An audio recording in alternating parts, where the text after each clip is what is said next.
Powerful yet calm, vast and often magnificent, many journey to Iceland to experience a landscape that's unlike anything they've seen before.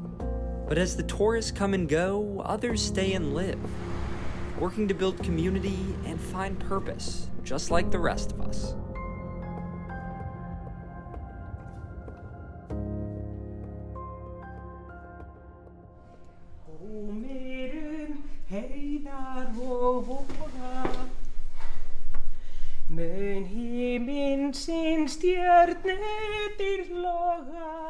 At work, Christiana Jonsdottir makes herself at home.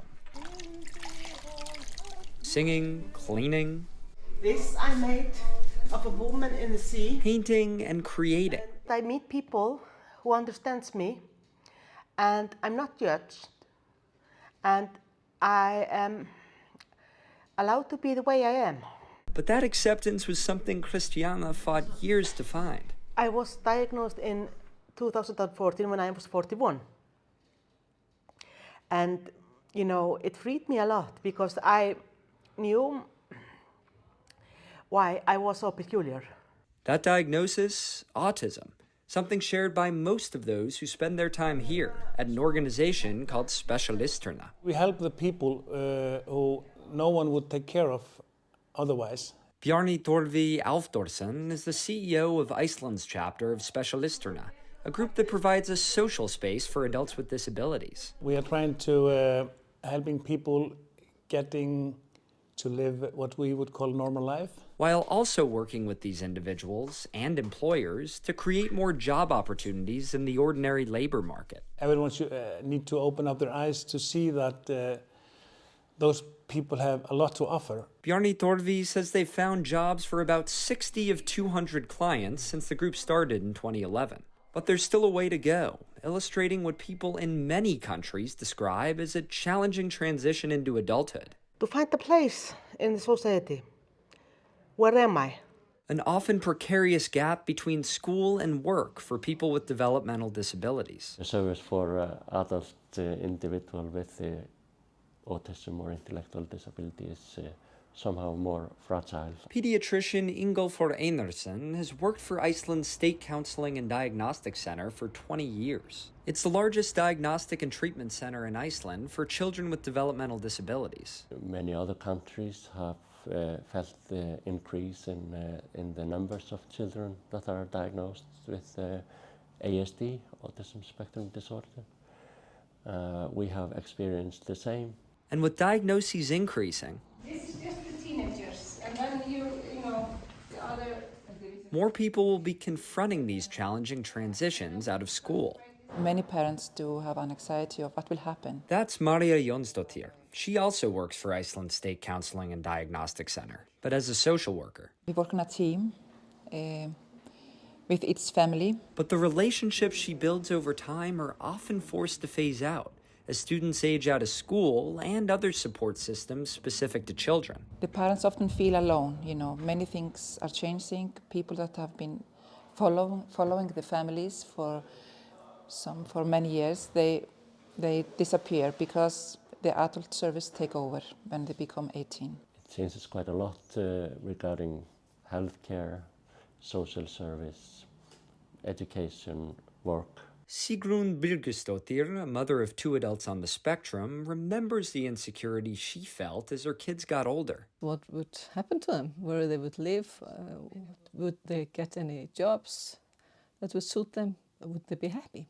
She wants to see more consistent support for this group across their lifespan, including more opportunities in adulthood. It's very difficult to get any jobs, and higher education is almost impossible.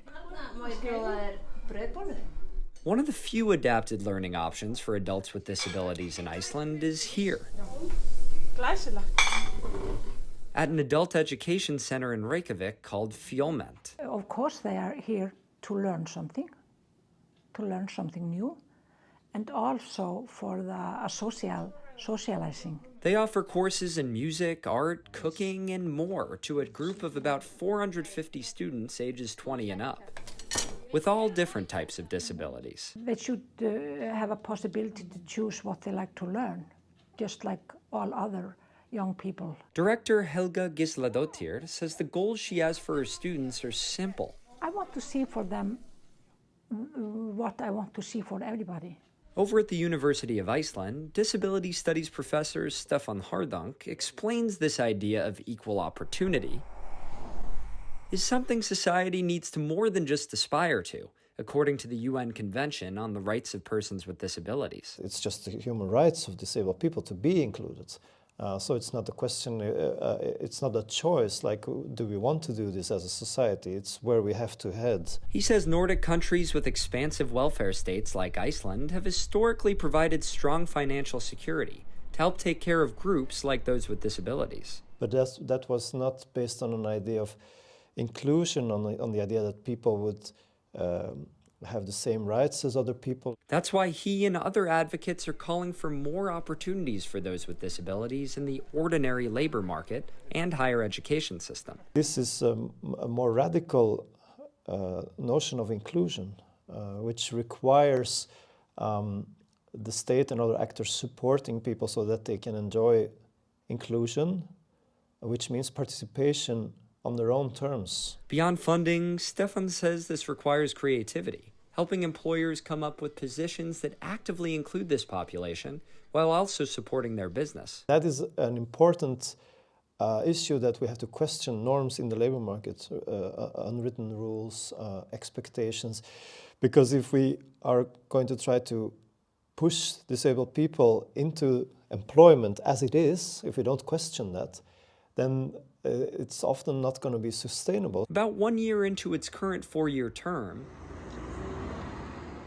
Iceland's Ministry of Social Affairs and Labor says building a more accessible labor market and adult education system is a major focus of their current policymaking. We want to make a society that includes us all, and there is room for us all. Guðrún Augusta Guðmundsdóttir, political advisor to the minister, acknowledges challenges in the current system as those with disabilities make the transition to adulthood around age 18. It's very strange that we have made a system that, a certain number makes a huge difference. And she explains building a more inclusive and flexible adult system is in the interest of everyone, because we're all only a car crash away from living a very different life. We never know what can happen to our own life, and we want to be able to know that if anything happens, society still looks at us as a very precious part of the society. Politicians, doctors, social workers, scholars, educators, social entrepreneurs, parents, and people with disabilities themselves, discussing challenges by no means limited to Iceland. After they graduate, 20 years old, there are not many opportunities for them. While also offering solutions like starting transition planning earlier. My dream has always been that when a child gets his diagnosis, we should already then start on a life plan, short-term and long-term.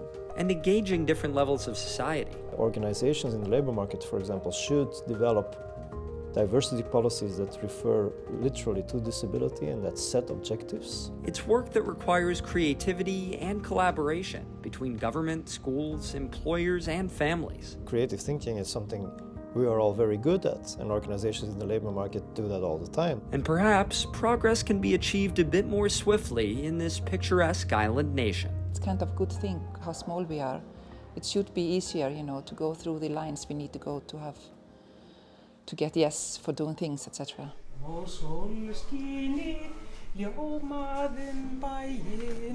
Back at Specialisterna, as Christiana sings her song and wipes the counters, she reminds us why this all really matters. What has it meant to you to have a job and be employed here? It made me have confidence because I felt like I could do something. I am good at something. I'm not useless. Discovering purpose and belonging amid the challenges of life, something we all deserve. In Reykjavik, Iceland, I'm Eric Benninghoff.